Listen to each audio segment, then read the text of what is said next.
All right. So let us move on to episode 9 of Marriage Toxin. What did you think of this episode before I get into it? It was pretty boring. The characters didn't excite you at all? No, what bugs the fuck out of me is like how annoying the like MacGuffining is from Garrow. Like, oh, don't you know that my body is 90% fucking muscle relaxers because I'm so fucking amped up all that? It's like, shut the fuck up. Oh, yeah. Got muscle relaxers in my blood. Okay. And so you birds that have been nipping at me, you've been defeated. Haha. It's just like, yeah.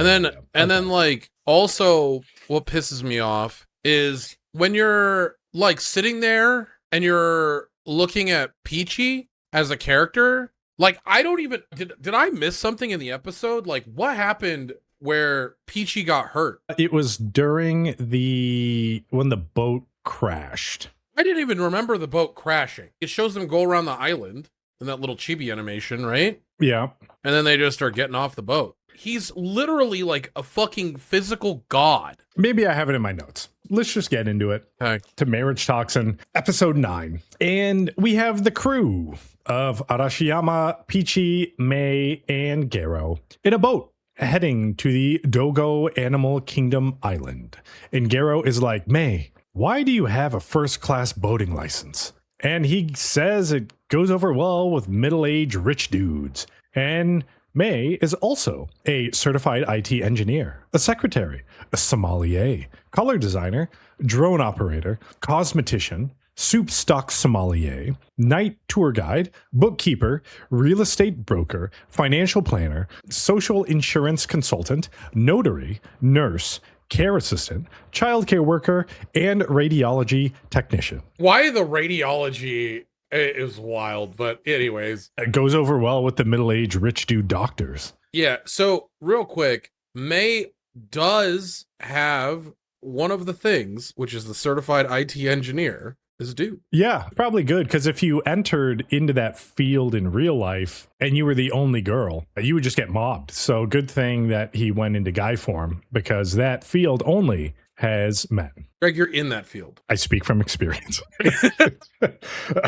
Yeah, I was going to say, at least they did bring it back to like showing Mei. I had a real life in the real world conversation about Oh, this. damn. Yeah, I was like, look, there's this show called Marriage Toxin, which pisses me the fuck off because like that character Mei is like femme presenting all the time. Like, show me a hot dude Mei. Show me a hot dude Mei hitting on dudes. Show me a hot dude Mei hitting on fucking anybody. I don't give a shit. Just do it. Mei can be trans and just existing in the world. I mean, May's hitting those keys on that keyboard. You know what I mean? IT engineer closing tickets. Look at her. That poor little Apple computer just getting clacked on all the time. Anyways. Yeah, by the marriage swindler. Didn't even know what hit it. Yeah. I probably fell in love. All right. Yeah. All right. Garrow's like, well, things have calmed down, but we don't know how to take that collar off of Arashiyama. And I'll use truth serum on the dude or something to make the Beastmasters give up the secret. Arashiyama is like, cool. Well, thanks for the lift. You did the job of protecting me from the hitman hunter, so I'll go talk to the family by myself. And Garrow is like, yeah, I get you're trying to be considerate, but ... And she's like, dude, Garrow, this is 100% a trap. But Garrow's like, nah, we good. They get to the island and Garrow tells Mei to go back to port, but a kraken shows up and an eagle steals Arashiyama. But Garrow shoots up with Toxin Step Up and is running on the water. And Nagasaki Peachy saves Mei from an ink blast to the face from the squid and carves up the squid into squid cubes. I didn't write like some of this shit down, by the way. In this scene, he's like, oh, maybe I'll make squid ink pasta for my cafe. And then Mei is like, oh, this is what Garrow meant by a fighter type.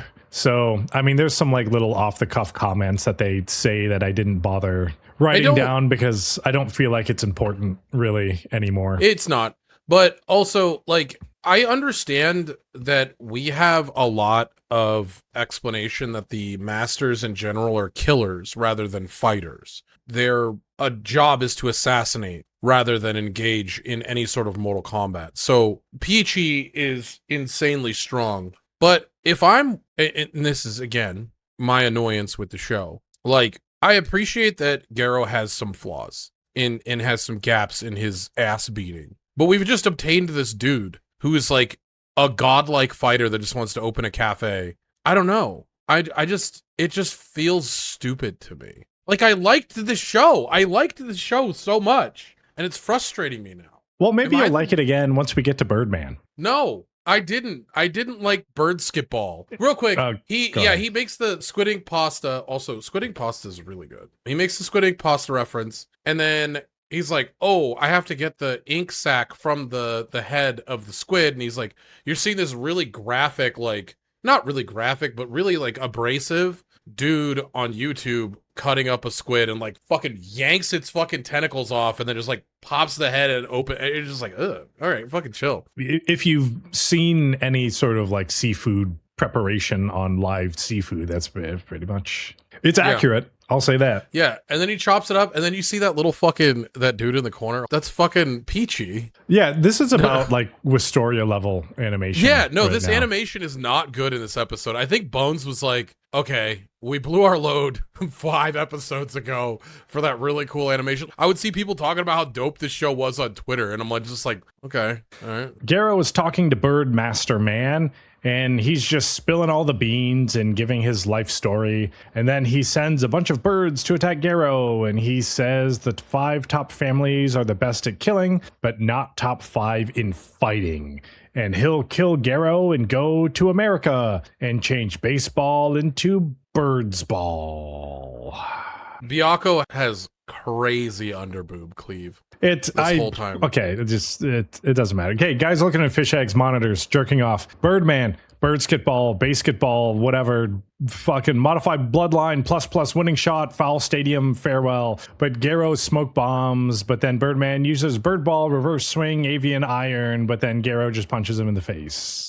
Garo asks Birdman a few more questions and he gives all the answers to Garo. But then Fish Egg Jerk Off Man talks through Birdman's Bond Constrictor necklace and is like, "Hey Garo, I'm Toshiro Dogo, and why are you taking all these shit ass jobs?" And Garo is like, "I gotta get married." And he's like, "Man, you don't want Arashiyama. She sucks, and it's gonna fuck up your bloodline." But Birdman gets up and makes a bird spear, and it's a combo of Birdman and Spearman, and Toshiro says whoever collects blood gains power, and it's a dawn of a new era. It goes over some Spearman stats, and Garo wonders if this is what Peachy was trying to stop, and Birdman makes a bird bat avian alloy bat, and Toshiro goes on how cross-sanguination combines masters' bloodlines to create new masters. As if we wouldn't have understood that at all. Like, why does the Beastmaster, the Beast King, as he's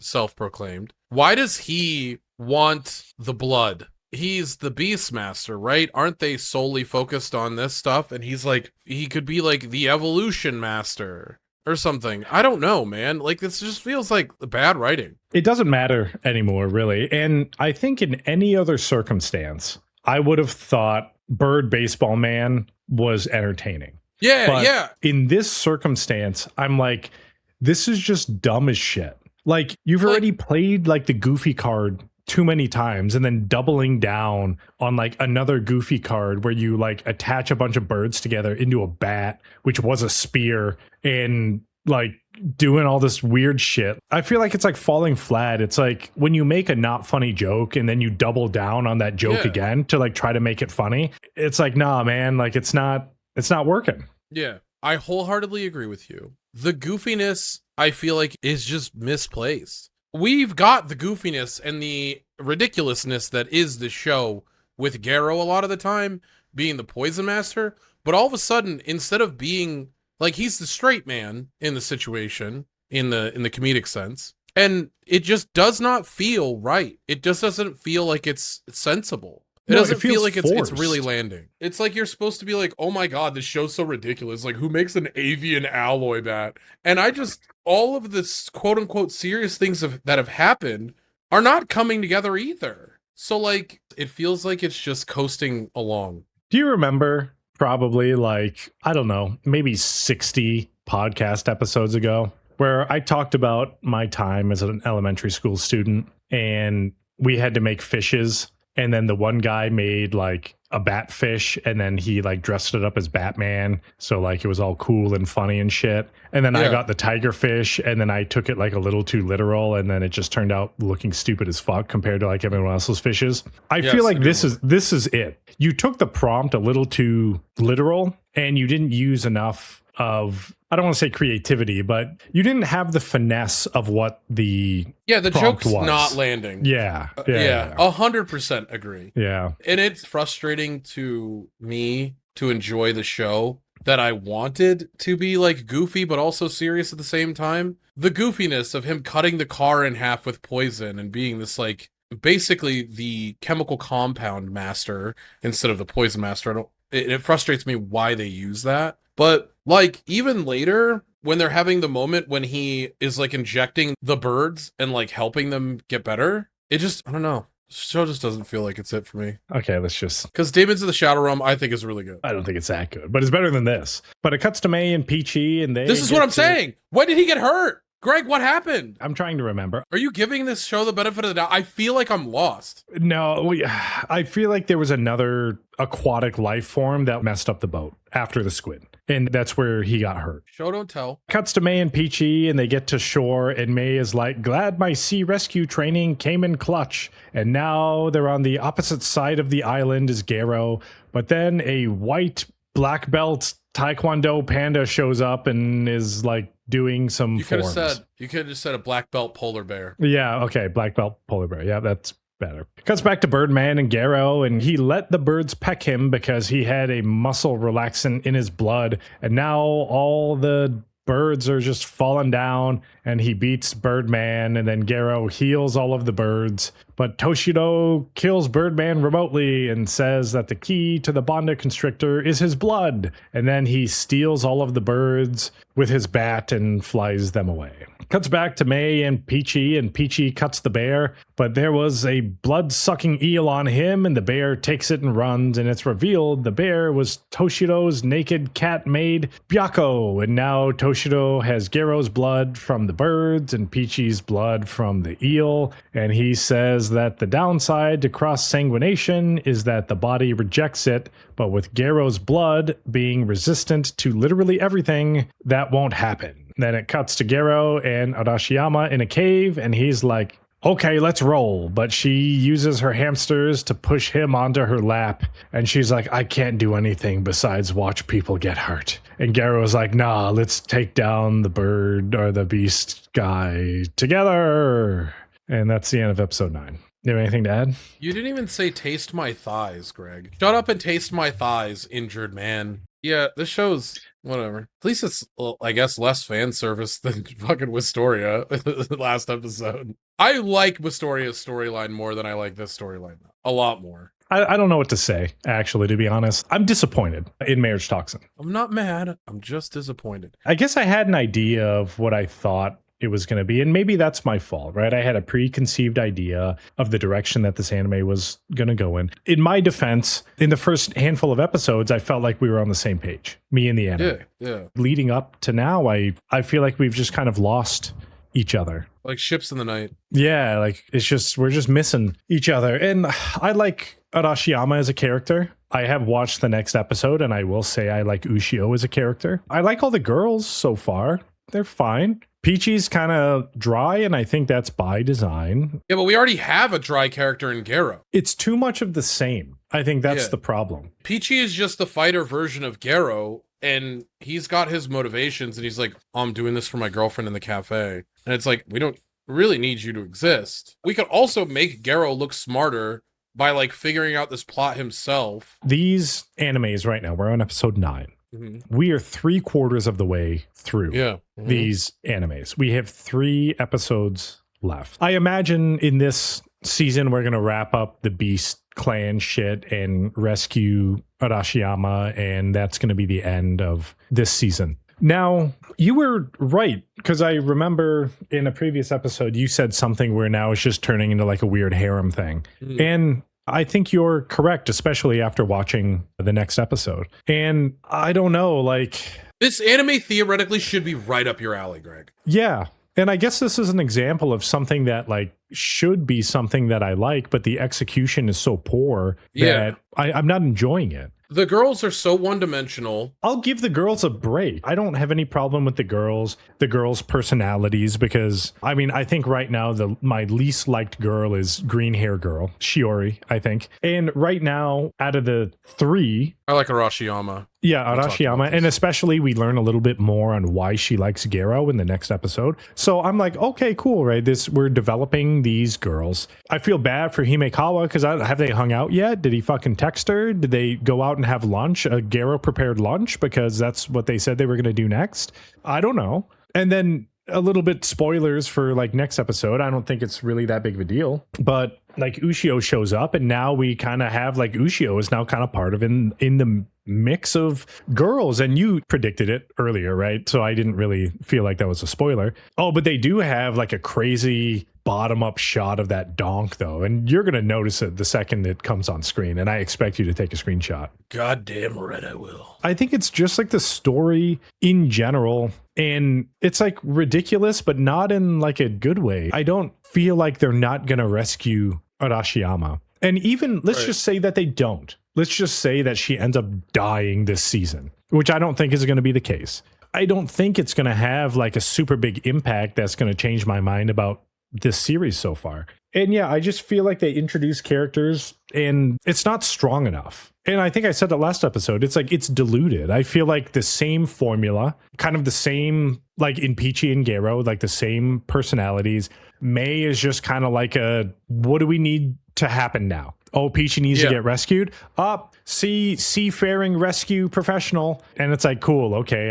It's a show of MacGuffin. It's like making fun of itself to a certain extent, but also like it doesn't feel like we're really in on the joke. I'm sure someone will probably be like, oh, you just don't get it. It's like a show making fun of itself, and like you're not leaning into what the show is actually about, which is just a show that's making fun of itself. You know, a show that makes fun of itself? Naked Gun. That series of movies, that to me is a show making fun. Like that's complete satire, make fun of myself, make fun of all the other shows in the same genre. Yeah, and it's the whole time, and you get it, and how they set it up and stuff. It's like, yeah, we all know that you're making fun of stuff.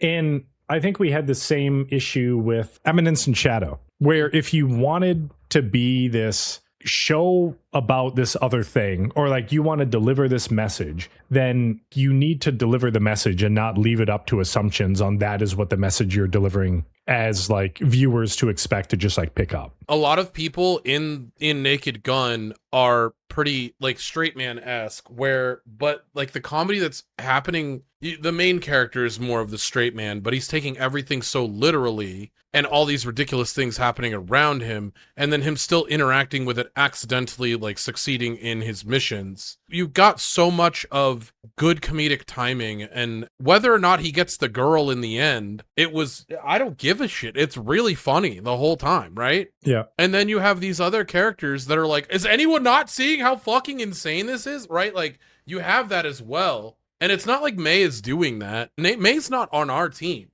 Yeah. May is just there doing whatever. And you could have somebody be an audience member in the show or in the manga, and I feel like be written a little bit better to like comment on how stupid and ridiculous this all is. But it just feels like it's just part of it's fine. I just don't think MarriageToxin is all that well done, personally. No, I think it had potential. I think it still does have potential. I want it to be better. Anyways, let's go to the next. Let's go to Okay. Demons.